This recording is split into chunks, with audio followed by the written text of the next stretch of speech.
that you build. Sorry, everybody. Sorry, I It's forgot okay. to do That capital that you build when you ask a really good discovery question.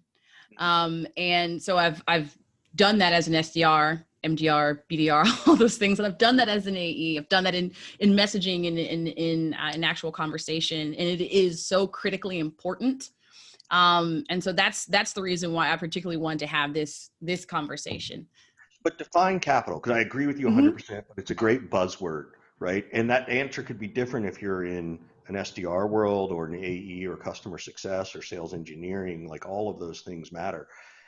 In your perspective, as I asked that question just off the top of your head, what does creating capital by asking good questions mean? So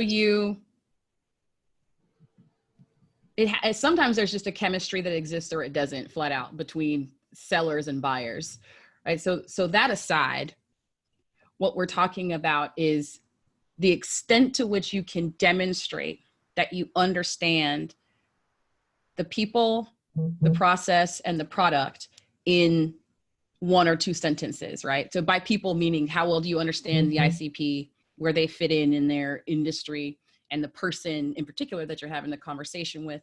How well do you understand the process, which is their buying process, the process as in how they go about their day-to-day activities that your product is going to address.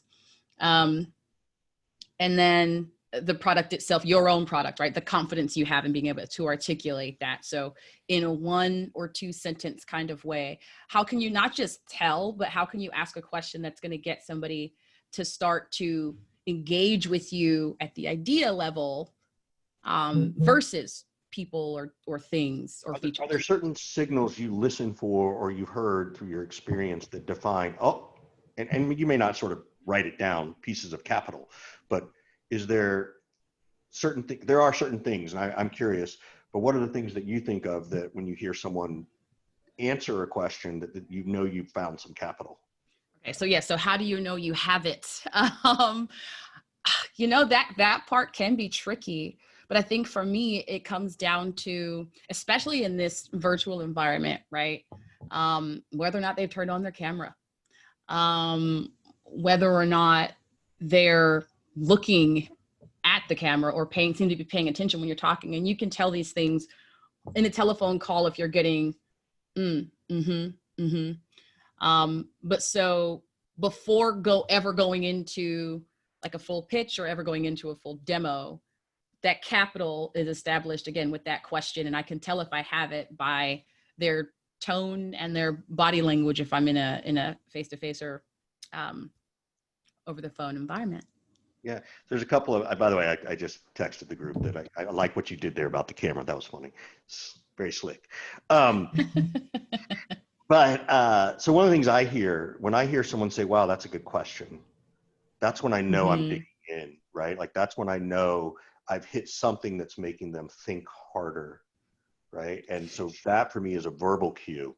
Yes. Yes. That I think is super, super important. Or, oh, that is different than what we've done before. Or, oh, that's impressive. Those are not, we interpret those things as buying signals, but I don't think they're buying signals. I just think that there's just deeper interest is there. And when I hear that, whatever their answer is, I always say, great, well, tell me more about that.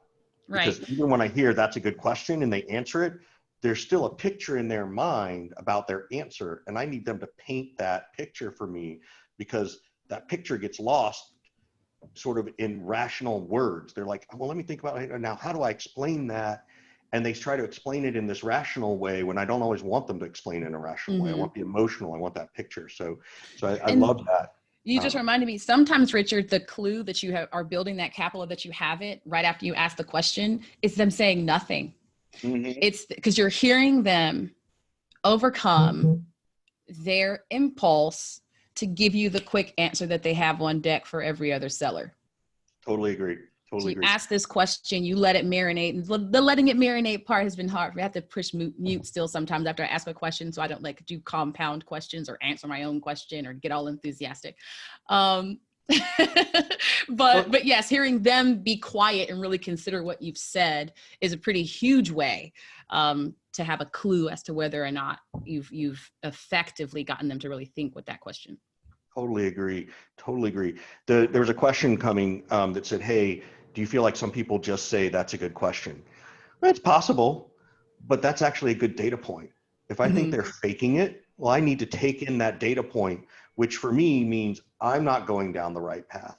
Now, this is harder to, it's easy to say in this little, microcosm we've created versus when you're in the moment, right? In the moment, it's hard. But my hope is that you can walk out of this moment today and have give yourself just what I call 2 centimeters of space between what you're saying, what they're saying, and what's the right next step for you, so that you can at least try to manage what you're seeing and feeling and dig in. But that's good data, right? If you think they're faking it, that's good data. And again, that goes back to what I said earlier of, well, then I need to ask them to explain it more. Right? Yeah, precisely that. So, and I say that, and we're going to move on to a different topic. And I say this knowing that I'm my own business person. I don't have a quota per se. I hit my goal every month, no matter what I set it at. All those kinds of things, is that I'm also okay saying, hey, I can't tell. Is this boring to you? Because if it is, I want to find a better topic, not I want to let you out. And you'd be, most people say, no, it's fine. It's fine. It's like, okay, that's great. I just want to make sure I'm not wasting your time. So I think you can come back to this in a way that's not confrontational, because I feel like as salespeople, we feel like if we ask a question like that, we might be calling somebody out and offending them. But if you frame it around, hey, look, I can't tell if we're on the same page, and if not, I want to know so I don't waste your time. And then people will start to lean in a little bit more. And who knows, they could, particularly now, I got 2 kids, 2 of my sons have come out looking to see what I'm on, to see if I can go help them with something with school, right? Like that's just going to happen, particularly in today's world. Yeah. I think that's, you said you wanted to move on. Never mind. Is that all right? Yeah, it's totally fine. Okay. So, when we were doing this prep call, which I wish we'd recorded because it was kind of fun, we talked about prep as better discovery, right? Like, what do we do, right? Because there's so many times I've gotten onto a sales call and faked it and pulled up their LinkedIn, pulled up their website, and walked through my process because I know my process so well. Hope none of my customers are listening. But on the other hand, it just means I am as good as I think I am, right? Regardless of what my wife says. How do you prep? What are the steps that you think are best practices to prep for a call? Well, spoiler alert, it involves LinkedIn. So one of my favorite things to do is, a lot of the time, people invest, or at least their marketing departments do invest a lot of time in the content that goes out on their LinkedIn business page. And then they get almost no engagement. I am highly, as a content creator myself, I'm highly empathetic and sympathetic to that condition. And I know the absolute rush of endorphins one will get, or when someone is like the lone like or commenter on your business page post. So I start there, right? I start finding pieces of content, not just that are relevant to what the conversation is going to be or that I'd like to have, but where their engagement hasn't been that high, or where no one's really said anything truly challenging or thoughtful in the comment section, right? And then if this is a meeting I've already set and I'm going into, then I just make a note of that and bring it up in the conversation. And not in like a pointed way, but like I said, if this is relevant, then I'm just going to say, like, it was, before we get started, I have to tell you, you said this thing the other day and it really resonated with me, or it made me really curious. And yeah, so I like this. I love it. And I think you do it at the individual level too, right? Like you go to whoever your target market is. And if they're on LinkedIn, you can do that. And I love the idea of the company page. I've never thought of that. But if I'm not selling the marketing, right? If I'm not selling to the person who's managing that page, I'm selling to HR, yes, I still think you should comment on that page, but is it really going to get through to the right person? Or is it, hey, based on the company page, this is why I'm contacting you? Exactly that. So the commenting on it helps in sort of a soft get them to look at who you are, view your page, and then go wherever you want them to go from there at the company page level. But more than commenting on it, depending on what the content is, of course, right? If the content sort of speaks to the ethos of what this group of personas or people is trying to get at, then I don't necessarily comment, but I do bring it up. If it's a nice thing to lean on if the individual or the folks that you sell to don't tend to be very active on LinkedIn. So that's why I still find value in those pages. But you're right, at the individual level, it can be even stronger. I've started using it in follow-ups to conversations or in meeting reminders. So something like, this person has agreed to have a meeting with me before this discovery call happens, right? So before the discovery call, I'm sending them over something that's like whatever your standard stuff is, right? But that starts with, hey, I meant to tell you. You commented on Madison Butler's post and you said something about how, inclusion and leadership should come from the top, and man, that really hit me. Yep. So, and then go into, so I can't wait to talk to you when we talk, blah, blah, blah, right? So I'm using these little pieces throughout. And then when it comes up in the discovery call as a way for me to get them to open up and engage with me on ideas versus features and things, then it's organic, right? I'm not having to prove that I care about them or that I know them, because I've been demonstrating that subtly in the research or in the interaction leading up to this point. Let's talk a little bit more. I love the tips and tactics, right? Let's talk about prep in terms of other things. What other things to prepare for besides the research to get the meeting? So we've set the meeting. How are you prepping for that, for discovery and qualification? Outside of, trying to get a sense for what the conversation is that they're already having in their mind and around the water cooler and with their colleagues. Because I think that for me, that's the biggest piece. Then I look at things like, if it's available, right? At the board level, and I sell into enterprise, at the board level, what as a company have they said is important? How does that affect this person's role? Yep. And then I don't assume anything beyond that point. Got it. I just state in the conversation, like, hey, and maybe I say in preparing for this call, maybe I don't, but as I was looking forward to talking to you, I was, really thinking and reading about what it is that's important to you guys as a company. And I know that, they were really stressing X, Y, Z, right? In my case, putting something into place that can measure the experience your employees are actually having, and then see how well that matches up with what your PR statement is with respect to diversity and inclusion. So I know that that's something that's important to you guys. But I don't know how you guys do that there. And I'm just super curious, how are you addressing this? So I'm using the information that I got from what's readily available about what's important at the company level, and then just being super curious about how that affects this person as an individual or for their role in particular. Cool. Well, I'm gonna jump in, because I've learned this from different clients, and now I teach it to other clients, because I think all of that's relevant. And I want to give some other tactics for folks on prepping for a call. One is, you should be prepared for every objection, right? If we know the competitor might come up, we need to know who are those three competitors, and more importantly, how do I respond to them? That's the really, really, really important piece. Mm-hmm. And you shouldn't be surprised by that, right? I think you also prepare based on the persona. What are those pains that person has? What do we think that they're going to say? And then what would we say back to them? And for me, I literally advise people to literally write this stuff out. You script it out, and you spend 15 minutes ahead of time doing that. If you know they're going to bring up a feature concern that you don't have, or that's on the roadmap, well, what's going to be my response when they bring it out? Because I don't want to stumble with the, it's kind of on the roadmap, and, I don't really know when.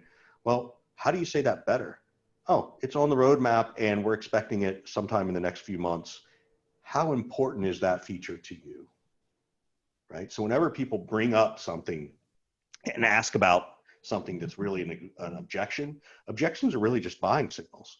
They're just saying, hey, we like what we hear so far, and we need a little bit more information. So for me, I want you to change your frame of reference. You just reminded me of something.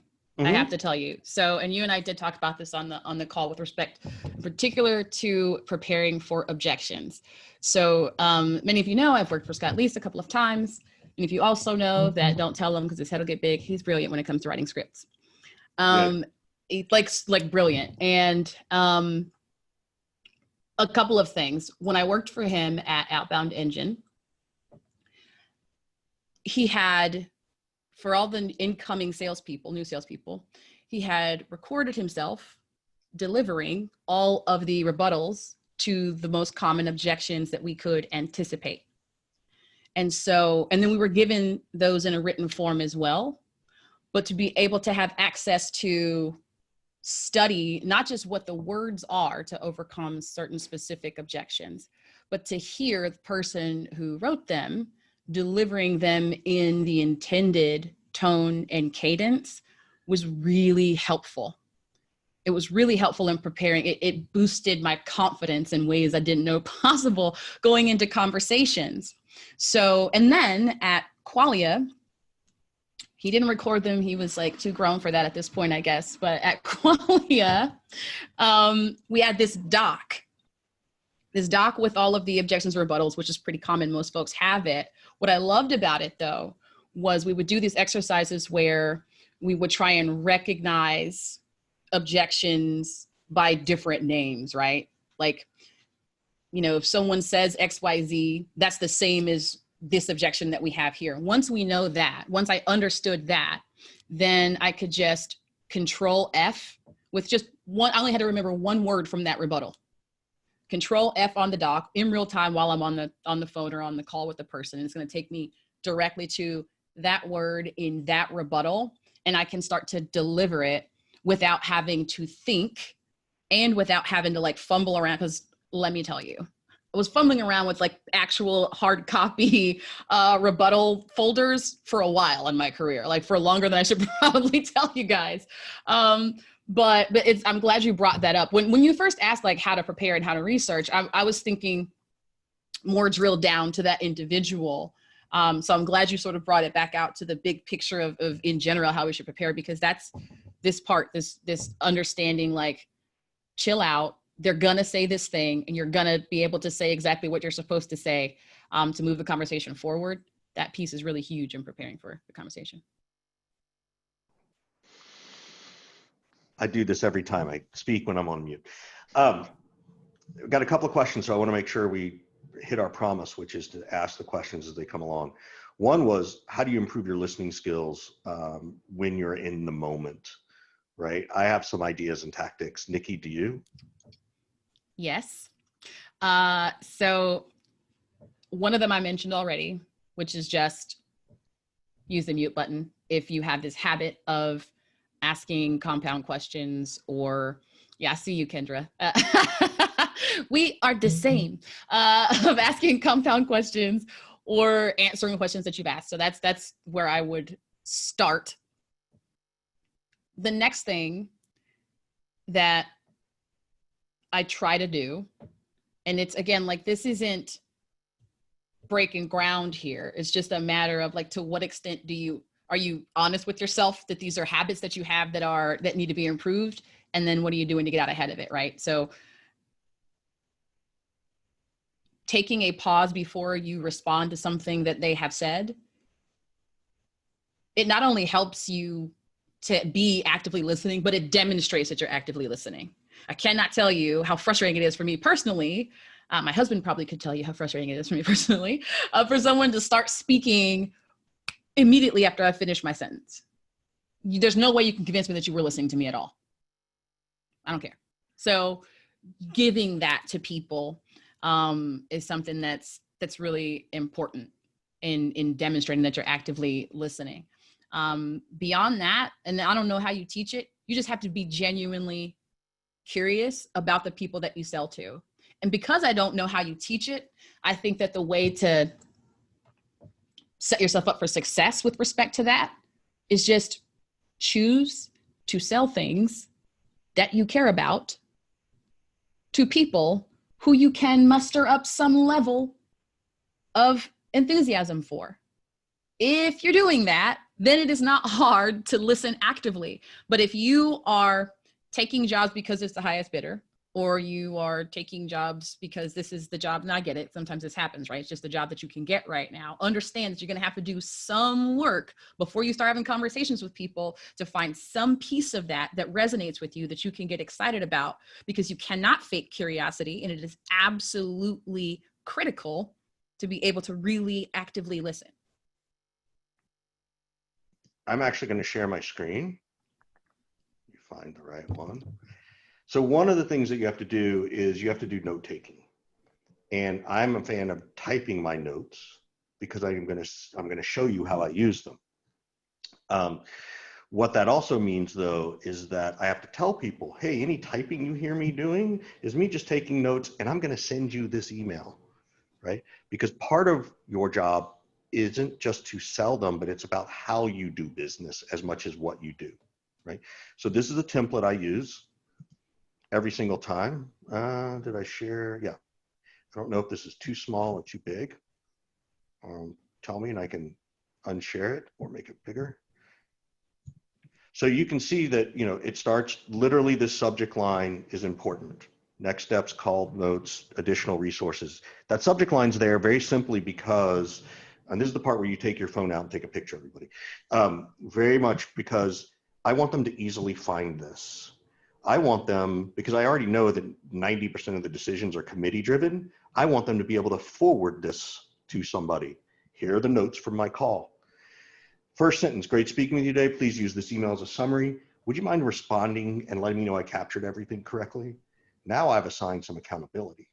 Now I've forced them to read this thing. And believe me, this thing gets long. And there are many things here that are already templated out, right? So that this is even my call flow. This is my sales process. This is my structure. And I can go through all of this while I'm taking my notes. And it makes it a whole lot easier, right? Does everybody respond to the email? No, not at all. I know that for a fact. I can tell you, let's see, you're getting into the belly of the beast. I get a 90% open rate and a 24% reply rate to this email. 96% open. So if I fail, that's okay, but I've at least shown them that I've actively listened, right? By the way, this is my favorite question to teach people to ask. Hey, if you were to implement us, we want to be better at blank, blank, and blank. One of the best discovery questions, earliest discovery questions, because now you can figure out where they want to go. And whatever they say, great. What does that mean at your company? Richard, we have an SDR team. They need to be better at qualifying. Okay, well, what do you mean qualifying? Because that's a whole bunch of stuff. So anyway, so this is a prep thing that so this is, even though this is post email, it's prep because it's making me stay focused on what I need to do. It's also designed to look like a short email so that it forces them to read it, right? I've had many people say, Richard, this is really too much information. And I'll go, yeah, but you hired me. Like this is as much for me as it is for them, but I'm putting it on them. And so rarely has anybody ever said, don't ever send me this again. It's usually later, like when I'm teaching this to the teams, they're like, this is great, but Richard, yours are really long. I'm like, yeah, but they're really detailed. Like I don't miss things. And it is true. I need it because I smoked a little in high school, you know, I like had a good time. So I could make sure my kids didn't hear that. So anyway, so that's, I'll stop sharing the screen. So give me 1 second and then we'll jump back into it. But Vlad, that was a great question. Thank you for asking it. Really appreciate you asking that question.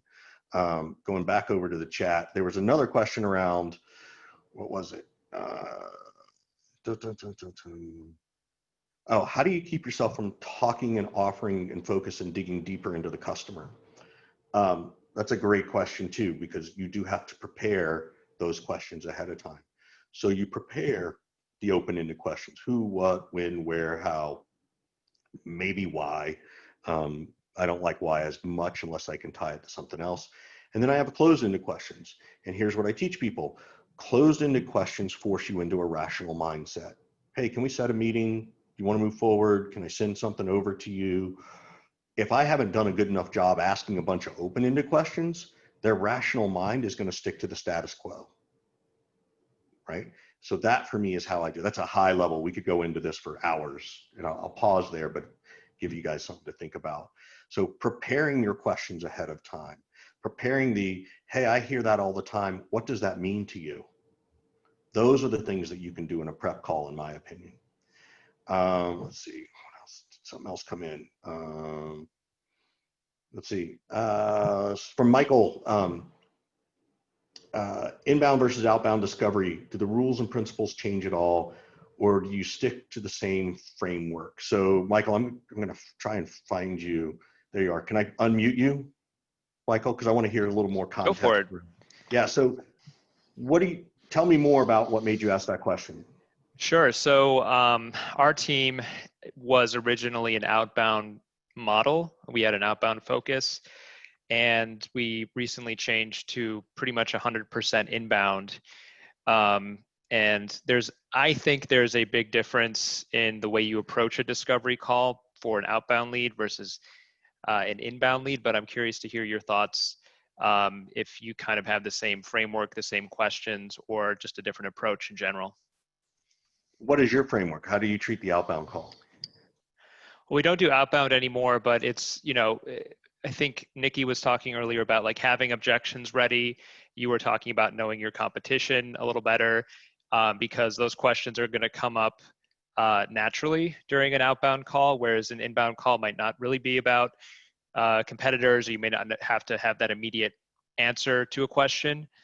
So it's very different. It's more of a finding problems, identifying problems when you're doing inbound versus finding opportunities and trying to, change the status quo of people's, the way they're thinking.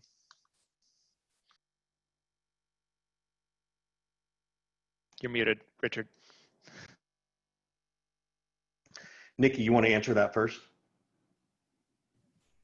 Yeah, and this is something that I had gone back and forth with myself about a lot, right? I used to see inbounds as just, warm outbounds. I assumed nothing when one came to me, but that my position has evolved on that. And the way the nuances in inbound, I'm focused less on what as a group or as an industry these folks are up against, right? So the messaging is less about, again, in general, what they're up against.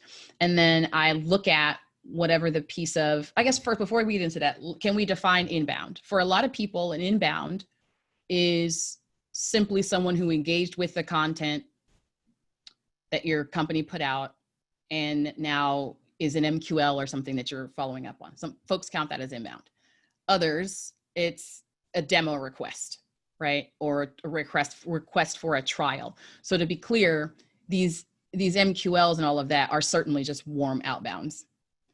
And so those are the folks that I would try and find the pain in much the same way as I would be finding it on outbound, just because I want them to be feeling it and more upfront with themselves and me than they might have expected to have to be because it was an inbound. So I'm not assuming anything is what I'm saying. Sorry, Nikki, go ahead. No, go ahead. What I would say to inbound versus outbound is the goal of the call is a little different. For inbound, you're obviously trying to, set the demo, which is the ultimate goal, I guess, for any call. But the immediate goal for an outbound call is just to generate like a minimal, the minimum amount of interest to have the next commitment or the next, meeting or book the discovery call, even if you're putting it on the calendar. So I think just the goal of those inbound leads is slightly different. And, we changed our process a little bit. So I'm just seeing what everyone else is doing and seeing if that's kind of the way, the best practices for sales teams in general. I'm going for the conversation in both cases. Mm-hmm. Like in both cases, I need to understand before I'm really even offering a demo, even if they requested a demo, I need to understand why. So that from the very beginning, I'm in this proactive position versus, sort of coming from behind and having them, either keep specific pains from me until they're ready for me to know, or, only tell me the ones that they might think of, and maybe there's parts of their business or their role that are being impacted that they haven't even considered. So I have to find that, whether it's inbound or outbound.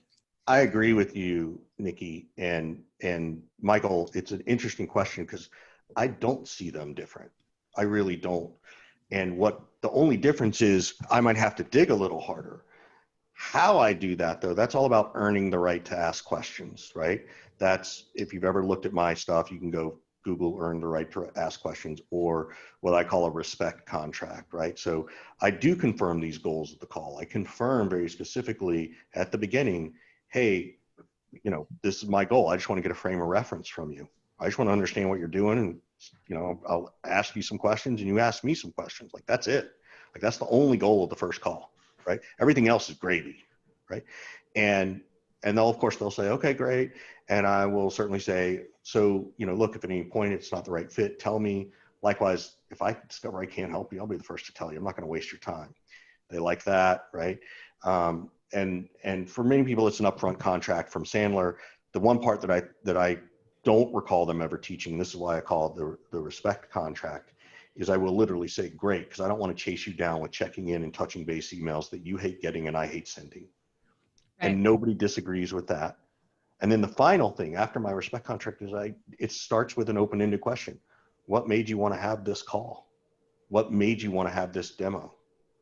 Because there's some level of interest there.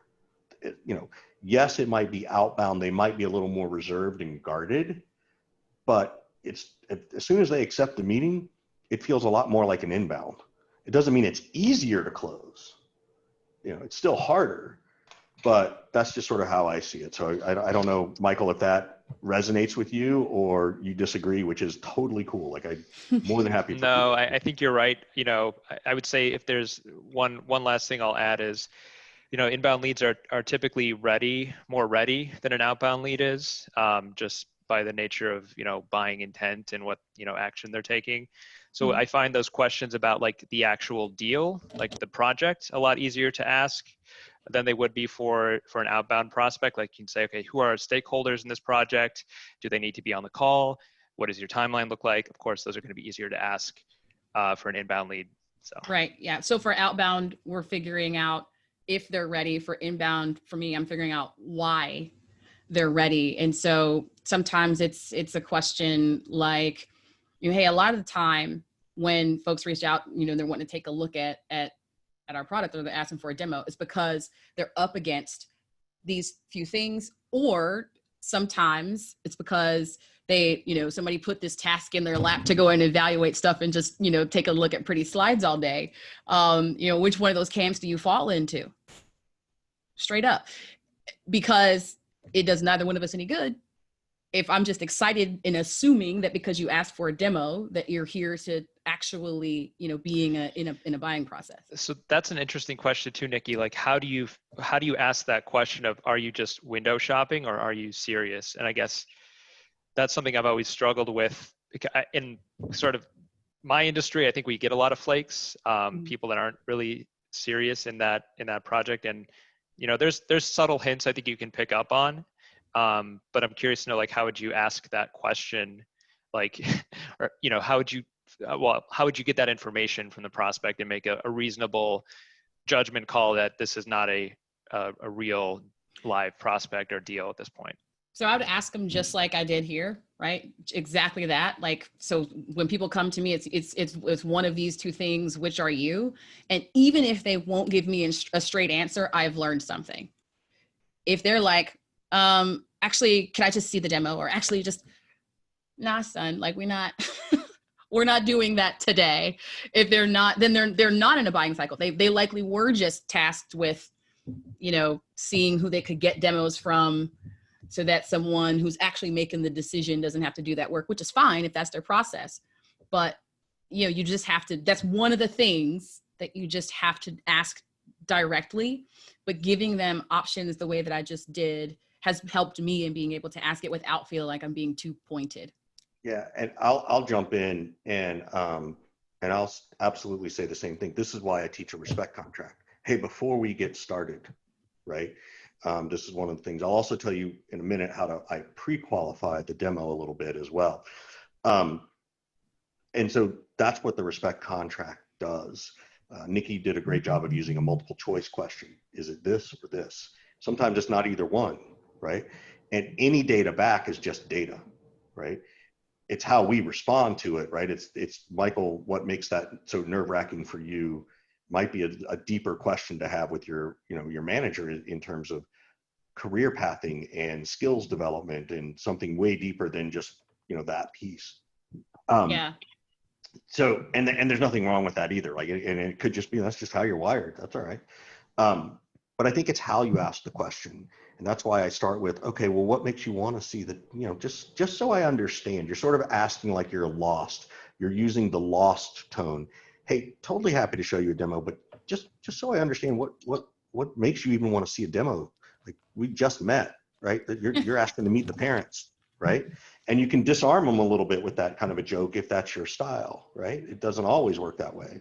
I also, and again, and I say this with a lot of respect, that, if a woman says that, it might send the wrong message if you're talking to a guy. So I'm conscious that maybe you don't use that analogy of dating. Like, I get it, and we've all seen it, and I just want to recognize that because it may not be the right way to do it, but finding some way to say that. Yeah. Another way I like to sort of try and draw out, like, why are we here type thing, is to say, hey, like, I'm happy to like do the thing and show you the slides and all of that, but listen, I get excited about every single piece of this product, and I don't want to bore you to death, right? I nerd out on this. I know you don't. There's some things you really wanted to figure out from this conversation. What is it that you were wanting to see, right? How do I not bore you? And I'm really just being myself. I know that that's a risk. My mom told me it was because we agree that I'm weird. But listen, sometimes there's just no other way than to just be straight up with people and ask for the information that you're looking for. I agree. So I want to talk about how do you pre-qualify the demo. This is a great thing to think about is, if I'm going into a call and I know it's a demo call, which is different than if they ask for it on the first call. But if I know it's a demo call, my act of discovery around that is to simply say, hey, hey, Gabrielle, and hey, Nikki, super excited to show you the demo today. I'm planning to show you these things, these 2 or 3 things. But before I do that, is that really what you want to see? So I can, even if they've said it in an email, I'm just confirming that nothing's changed since that email yesterday, that this is what you want to see. Because I can show you 60 things and I don't need to do that. That's the first thing. Second thing, demos are not product training. Stop making them product training. Here's what I mean by that. When you go out and test drive a car, you don't learn how to program the radio station. Stop showing them how to program the radio station in the demo. Show them a demo. The third thing, and this is the other question, is, hey, Gabrielle and Nikki, after I show you this demo, it's, I know if it doesn't go well, I'm never going to hear from you again. But let's assume it goes well. What happens next with your company? Right? Because now I've pre-qualified what the next steps are. 90% of the time, the answer is, well, I'm going to take it back to the committee, right? I'm going to take it back to so-and-so. Great. Totally fair. I hear that all the time. Who do you think on the committee would have a challenge with this? Might be a right question. Or to say, hey, who on the committee do you think might want to see something different than what I'm going to show you? And what do you think they want to see? Right. Now, that's really good. Now, the last piece that you got to work this in lots of different ways. So don't necessarily have to go in this order, is to say, hey, Nikki and Gabrielle, if you guys are going back to a committee, totally get it. That means eyes are on you to make sure you bring the right thing to the group, right? And then they're going to go, yeah, like, great. Well, here's the deal. I promise I'm never going to show you something or waste your time that's going to make you look bad in front of your committee.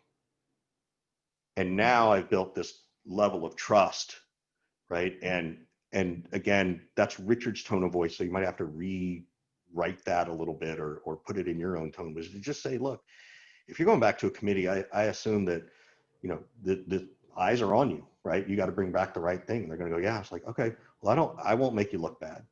So let's make sure that this demo shows you what you want to see. And again, you get a ton of buy-in on that.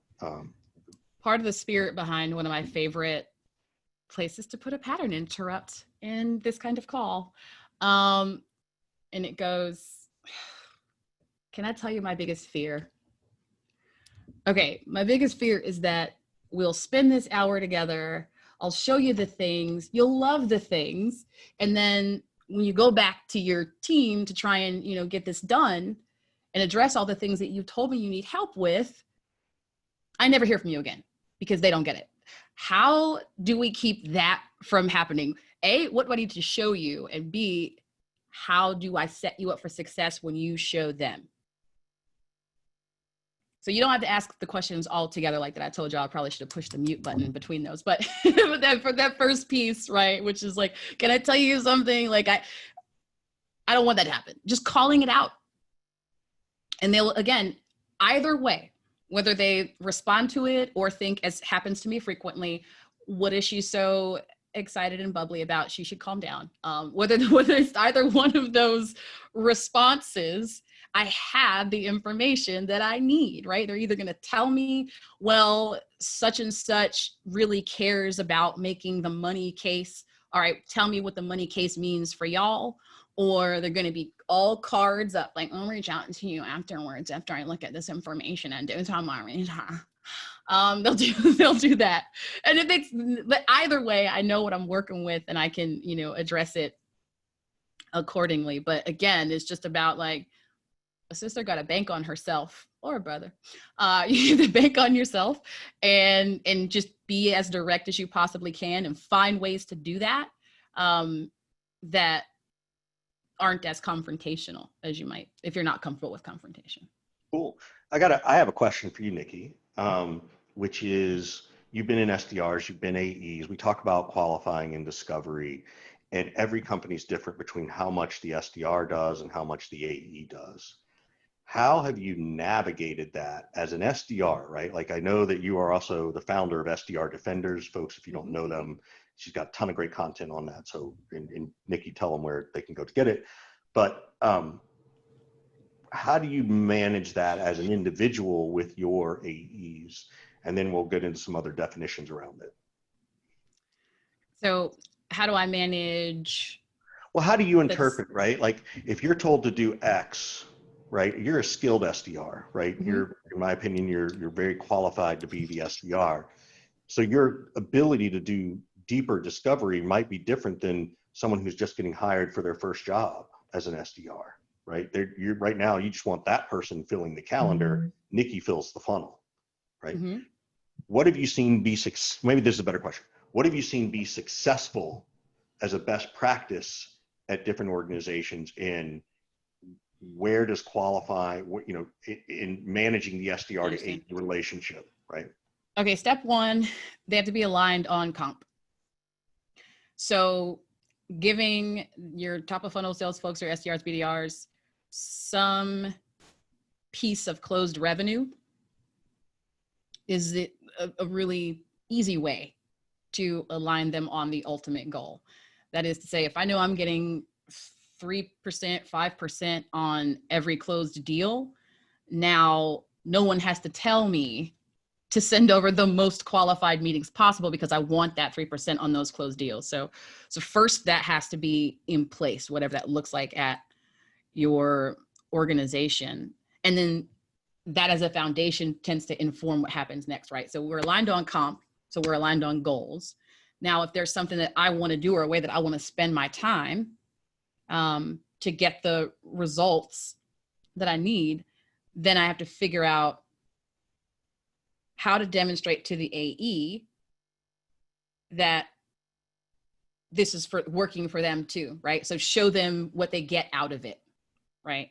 So dear AE, if I am not spending time doing Salesforce cleanup for reports and things like that, then I am spending time doing the kind of interactions on LinkedIn that got us 5 meetings in a day last week. And I would say it just like that right there, right? Or whatever your number is, or whatever the result is that you want to point to. But can we just agree to let that take precedence over everything else moving forward? So again, it's the direct approach. Gabrielle, you and I talked about this earlier, right? Like, the direct approach is the only way to really get the information that you're looking for as quickly as you want it. Like, it might trickle down to you later on if you take these sort of roundabout ways, but I haven't found a more effective way. Yeah, I don't know any relationship where the direct approach isn't helpful. Direct doesn't mean rude, right? Like, no. If you talk to a significant other, right? Direct just means, hey, I got a question, or I'm not sure, or I'm uncomfortable about this. It's like, But Richard, we don't practice it in our everyday lives. I vividly remember when I first started at Outbound Engine, which would have been my first B2B tech sales job and my first few phone calls, understanding what it sounds like when someone's trying to let you down easy, and then being like, oh snap, people have been letting me down easy my whole life. Like, people have been saying no in ways that I didn't recognize for a very long time. And then I just became intolerant of it, to be honest. Now, how I've expressed that intolerance is not rude ever, but it is direct. So I got off this stint of like 30 calls on the sales floor with like some sales manager in my little headset telling me what to say or whatever, encouraging me. And then I took a lunch break, and my mom had called, and I asked her a question about like when we were going to visit and blah, blah, blah. And she's like, oh, I mean, I don't know. I think so. I mean, let me think about it. And I'm like, well, what are you thinking about? What do you have to consider? So I was totally like, because at this point I had decided like no one's going to tell me no and me not recognize it and address it ever again. So maybe don't do that to your mom. But yes, it pays, literally. Now, let me go on the other side. There's a reason I have a 2-state buffer rule between me and my mother, okay? So on the other side, I will defend the opposite end of that. But, maybe that's a mother-son thing versus a mother-daughter thing too. Probably. So one thing I want to think about and encourage people to think about is there's a difference in my mind between a qual call and a disco call. Mm-hmm. And in a lot of ways, the SDR does the qual call, the AE does the disco call. And this is the part where every organization gets unique, is that if you can think about it in those terms, then you can create that strong SLA in addition to the compensation piece, which I 100% agree, right? Is that I think that defining what qualified means versus disco. And again, I also think too that when you're an SDR, you're qualifying the person in the company, not an opportunity. And I think we've been conditioned unintentionally, I don't think anybody intended it to be that way, that we think that if an SDR does it, it's a qualified op. Not always, right? It sort of depends, right? If I've got the highly skilled SDRs, they're filling the funnel. If I've got a brand new team and I'm a startup with Series A or seed funding, I'm just filling the calendar. I just need to get meetings so I can figure this stuff out. So it's that's another place that needs to be aligned, right? So the first place I talked about was comping the SDR on closed revenue, but if also the SDR is comped on, in addition to meetings held, is comped on like revenue put into the pipeline as measured in like opportunities. If they're being graded on what gets, we used to call it flipped, right? So how many meetings did you set that the AE held actually turned into qualified pipeline? And what happened was on a monthly basis, right? I had a quota for qualified pipeline built in addition to a quota for meetings set. And that again was just really sort of organic way to drive that alignment, because now I know that I don't even have to wait for this thing to close to get a piece of it. or for it to mean something, right, in my bank account, I get a piece of it if it even turns out that it's qualified. So now I want all of them to be qualified. So I'm less likely to skip steps than if I'm compensated solely on, did I set the meeting? Please stop. Or did the meeting actually get held, which I think is fair. Yeah, that's great. We're definitely going to hit time. I can go over for a few minutes. Anybody else who needs to jump can jump. Nikki, if you need to jump too, I can still try to answer some additional questions. But kicking me out, Richard? No, never. Never. It looks like Vlad asked a question. Did we get to that one? Well, I want to go to, because Okay, Vlad's sorry. had a turn, and I know Vlad, so I love his question. So Vlad, we're going to come to it, but first I'm going to pull Hytham off, and I hope I pronounced your name right, Hytham, to ask your question, right, which I thought was really, really powerful. Yeah, sure. Thanks. Yeah. Thanks, Richard and Nikki. You guys, this is awesome. So it's kind of usually related to a reason where maybe the customer is not necessarily as far along the buying cycle as you thought they might be, and they still have, I don't want to necessarily say have a lot to learn, but there's still a lot of things that they probably need to do before fitting into your solution that you want to kind of give them the time and the space to be able to do, and then circle back at a later date. But during that discovery call, when you realize that, sometimes they'll start pushing more. And I'm sure you've had the experience where they're like, just send me a detailed proposal, let me see it in writing, and I'll kind of give you some feedback over email. Knowing that proposals can take a long time to create, how would you handle that situation? I can jump into it, Nikki, unless you want me to. I mean, unless you want to go first.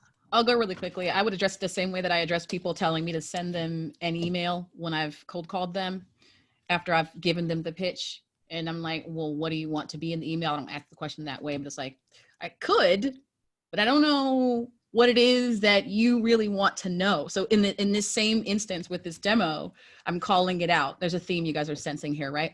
But I'm calling it out like, hey, like we could just run through this, but I don't really know what that would mean to you yet. So, and then I use, 3 of my favorite words in all of sales. Let's do this. I will, you tell me what exactly it is that you're trying to solve for. And then we can do one of two things. We can meet again and we can do a more tailored demo, right? So you can see how what you're trying to solve for is being solved by folks who are using our platform. Or I can, send you a customized little video going through these specific things that you are up against. You let me know what's the easiest way, right, for you to understand how we solve for the things that you're up against, because I really just want to make the best use of your time. And I don't want to drone on about my favorite part of the product. I talked to this lady yesterday. All she wanted to do was see like how many clicks it takes to get from this screen to that. And I don't want to be doing that if that's not what's important to you. So can we just, let's do this XYZ and agree on that and try again? That's great. So I just put to the group, I love, let's do this. I've never heard that. That's awesome. Sorry if you hear the dog barking. So, my answer to that is very much like the demo. Hey, happy to send over a proposal, Kendra. After I send this to you, what happens next? Right? Or, hey, you know what? We don't do proposals unless we can walk through them. So when can we have a conversation to actually walk through the proposal? Another one would be, great, happy to send the proposal just so I understand what else have you seen in the marketplace? Now it's a competition question. And I rather than asking the competitive question, I go there. And again, this is also easier for me because I run my own business. And so I'm used to doing it. So I don't get as nerve-wracked as some folks. But you only got about 5 major assets: a meeting, right? Any kind of collateral that they might want, a demo, a proposal, even pricing before a proposal. And you got to get equal value back for any of those things. And if they've asked you for a proposal, you've earned the right to ask anything that touches that proposal: competitors, the process, who's going to sign off on it. Now, how you do that, that's a little bit more where you need to spend more time. How do we do it in a polite tone? And again, I come back to that sort of lost tone.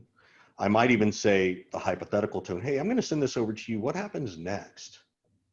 Right? Or I might say, hey, I send this over to you. What's the process like to get this approved? Right? If I send this over to you, you know, who's the one who can say no to the proposal? I don't ask. Sometimes I can get to the yes by finding the no's. In that regards. And then there was one more that I was gonna, then the other one is the joke. And again, if it's like the first call and they're like, yeah, just, you know, give me a demo or just send me your proposal. Whoa, didn't know we were that far down the relationship road, you know? And I might say, hey, I'm gonna be super direct. A lot of times when I hear from somebody and I've never spoken to them and they're just asking for a proposal, a lot of times that means that they've already looked at 2 or 3 things and they're just trying to get another quote because they've been asked to do that, to check the box. Where are you in the process? Right? I would not ask, well, why do you want a proposal so quickly? Because now I'm putting them on the defensive. That's why I'm cautious about that why word. If you've never split the difference, it puts people on the defensive. I don't want to make people put them on the defensive more than I have to, but I want them to justify what they need from me. So anyway, I'm going to pause there and see if there's any other questions from the group, or Nikki, if you wanted to chime in on that. It's just another place that I would use the my greatest fear device, right? You know what I'm afraid of? Yeah. I send you this, it goes out into the abyss. I see that you clicked on it. I'm at 3 a.m. looking at my phone and I haven't heard anything back. And like, neither one of us wants that. So can we just like figure out how to not make that happen? Yeah. That's part of going back to that respect contract, because even if I run that respect contract, people still go dark, but it's a whole lot easier to turn around and say, hey, Lori, you know, when we first spoke, we agreed if it wasn't the right fit, we'd let each other know. When I go 3 weeks without hearing from somebody, you know, that's often what it means. Can you just let me know so I don't bug you anymore? Right? Super simple, not being offensive, those kinds of things. So Kendra, I'm going to let you come off mute. Since we've hit the time on discovery, we'll just shift it to sort of general open, any questions. So go ahead, Kendra. Thank you guys. Thank you. So my question, we have a product that insurance brokers also sell. So I sell direct into employers, and insurance brokers also use this as a tool in their kind of total benefits package for employers. One of the biggest things that we run into is we think that we set up this great relationship with a broker, which thinking that could be like problem one. But they reach out to us for a quote. We turn them out a quote for this employer. And then it is like pulling teeth to try and say, like, when is this meeting going to be? Can we be a part of this conversation with the employer? Because notoriously they will misrepresent patient. And it just kind of falls flat and then we don't hear anything back. So like I have a much harder time with the brokers than I do the employers. Like follow-ups, email conversations. You want to talk about a black hole, it's like. So here's what I think. I don't think you have a discovery problem. I think you've got a product market fit challenge. And product marketing hasn't figured out the fit with the channel. So what I would be doing is I would be going to a couple of people, some of your channel partners, some of your brokers that are really good, and saying, hey, what do we do that helps you? Because, you know, in another state, so they know it's not a competitor, you know, we're trying to figure it out. And what is it that we do to support you? If you remember when we first started, this is my favorite question to ask. What cut through the noise for you to trust us? That's a great question. Right. And so you need to go and discover your product market fit in a different way, a little bit like a case study. But you also want to know what broke through the noise. And you can say, was it my messaging? What marketing messaging broke through the noise? Was it just our and you kind of have to dig into all these different pieces. And I think that helps you figure it out, but go talk to them. Right.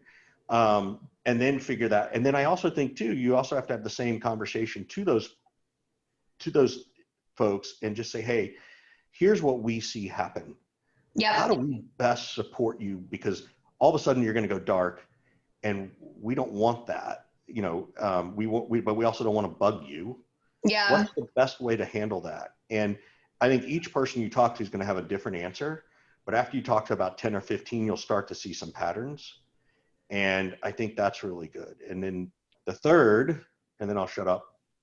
The third way I would present this, and this is also the same thing I'm teaching people to say for COVID, which is, you know, hey, Kendra, you know, when I work with brokers like you, we have people who are super highly engaged. We send stuff over. There's a ton of communication. They invite us to meetings. Then I have some who sometimes do that, but not always. And then I have, you know, the others who they just need the quote and they'll come back to us when they're ready. So I work with you in the best way, Kendra. Which bucket do you think you're in? Right. And again, even if everybody says they're in the third bucket, well, at least you know, and emotionally you can kind of sort of give yourself, I said earlier, you can give yourself 2 centimeters of space between being frustrated and then what reality really is. And then, but then the other good thing of that is the people who are in the first 2 buckets, guess who's going to get the most attention from you? People in the first 2 buckets, right? So anyway, so that's how I would re-product market fit your approach to that group. And then also, and that is discovery. You're discovering how the channel operates, right? Yeah. And so anyway, I'll pause there. So Kendra, your question is about how you can be in on the calls between the brokers and the folks that you are selling to directly. What do the brokers think is their benefit of having you on the call? Well, it's really difficult to even get on the call. Like the benefit most of the time is I don't have to remember patient. I don't have to remember the nuances. I don't have to remember the product. If you're saying it, then I don't screw it up. But it's still like, they might tell me that when we're discussing it, but then when push comes to shove, I don't make it in. I don't get a message saying, here's when the meeting is. We'd love for you to jump in for 10 minutes, give the little talk and then leave. Do you have any insight? Oh, sorry, go ahead. I think we're both curious about the same thing, Richard. Do you have any insight into the difference in their success rate between times when you guys are on the call and when you're not? Because I imagine they might be more successful, or at the very least I could tell you something, like to be able to say, like, it's yes, it helps me to be on this call, Mr. Broker Guy. But more importantly, folks, you know, who are working together with me, who I can, you know, I'm a little country, they're a little rock and roll, like we're out here making wonderful music together. So I want you to be a part of that. Just maybe send an invite. So I don't know. For me, that's where it seems like it lies is in finding out how to make it mean something to them. Yeah. I think there's also some collateral side to this. This is where marketing can support a little bit of saying, hey, you know, if you're the type of person who likes us in the meeting, here's the benefit for you, right? You can turn us over and make us the expert. If you're the kind of person who doesn't want us in the meeting, here's some opportunities that you might miss out on, which is, you know, we can make sure you look good. We can make sure that you're bringing the smart people to the table, because we know that helps you close business. So somehow create some messaging, whether, I don't know, you know, not a one-page, I don't know, one-pagers, tweets, blog posts, whatever, something around that so that you can position yourselves in the right way. And to that point of, hey, which bucket are you in? Well, great. You know what, here's some information, and almost like you know, just figuring out how to get that information to them, I think is really good. So I love this question from Vlad too, is that, are they even motivated to sell your product, right? Yeah. Which is a great question to ask. So Yeah, they are. I mean, they get a commission for it, and it does make them look innovative and unique. But I think exactly what you both said that I took my notes on was creating the understanding for the brokers that I'm going to help you look like the hero. I'm going to help you look good. And if you're trying to retain or win new business, this is how I'm doing it with somebody else. All of these things were really great because it's coming into, of course, fourth quarter where it's like, Yeah. So here's the thing. And again, it could be dependent on the situation, Kendra. For whatever reason, and this could be a Richardism, you telling me, hey, I'm going to make you look good, sounds like every other salesperson I talk to. Sure. But if you said to me, Richard, I promise I'm never going to make you look bad, because they probably had a bad experience, right? And again, that's sort of using the negative in a positive way, but again, that's Richard. So you have to sort of determine who your person is. I'm going to pause there because I know Jason's got a question. So give me a second, Jason, to find you and unmute you. So Jason, where's Jason? Jason. Oh, there you are. Okay, Jason, go for it. Cool, thanks. Appreciate you taking the time. I think, as buyers have more access to information, right? A lot of the exploration is getting pushed to lower level people, but we often know that's a dead end as salespeople. So trying to come up with strategies to gain access to power is critical to any account planning, but it's sometimes kind of thin on the reasons why they need to bring you to their boss. And they're obviously naturally hesitant. They want to vet things as much as possible, right? They don't normally buy, potentially. They're more of a user. They're interested, but they're not agreeing to bring you up the chain. What types of things do you bring in as reasons you'll bring value to talking to their boss? Typically, I try to talk about business issues that they can't speak to, right? And the impact that these pains are having on the organization. They don't really know what that is, and then using that. But what do you guys think? You want me to go, Nikki, while you think about it? Yeah, go ahead. All right. So one, you need to talk about the process a little bit. And in your note, you talked specifically about proof of concept, right? So do you want me to go down the proof of concept road, or you want to stay before that occurs? Well, do you keep a frame with lower level users that we as a company have a process that's successful, right? And if they're not willing to stay within the bowling lane bumpers, then we just let that person go. Yeah, I think so. Now, I also think that there's a couple of ways to work around that too, right? And how do you do it in a polite way, right? I don't ever want anybody to be unprofessional. I think a couple of things you could say is great, totally understand. What do you think they want to see out of this? And you have to start going into deep discovery, putting them in their boss's position. What do you think they want to see? What do you think they don't care about? What about what you care about makes them care about it too? Right? What happens if you say yes and they say no? Right? These are all the kind of discovery questions I want to do. So you're almost doing discovery around the process as much as you are around the pain. And so that's a huge piece. I also think you can go back to what I said earlier, is like, you only have a few assets. POC is one of them, right? And I think you have to be able to say, look, we understand you want to do a POC. That's fantastic. I'd love to know, what are you comparing us to in the first place? Because that's what a POC is. POC is they're comparing you to the status quo, or they're comparing you to somebody else. So I need to know if there's a bake-off, right? And what that means. But then I also think you can politely say, hey, look, totally understand you want this POC. It's hard for me to justify the resources internally if we haven't been able to talk to your boss to make sure that we understand his or her needs. So you can blame it on the lawyer, right? It's hard for me to justify these resources, because you are giving up a lot of resources without understanding more about their pain. And I think that's a very polite way to say no, right? At some point you may have to. At some point say no and kick them out.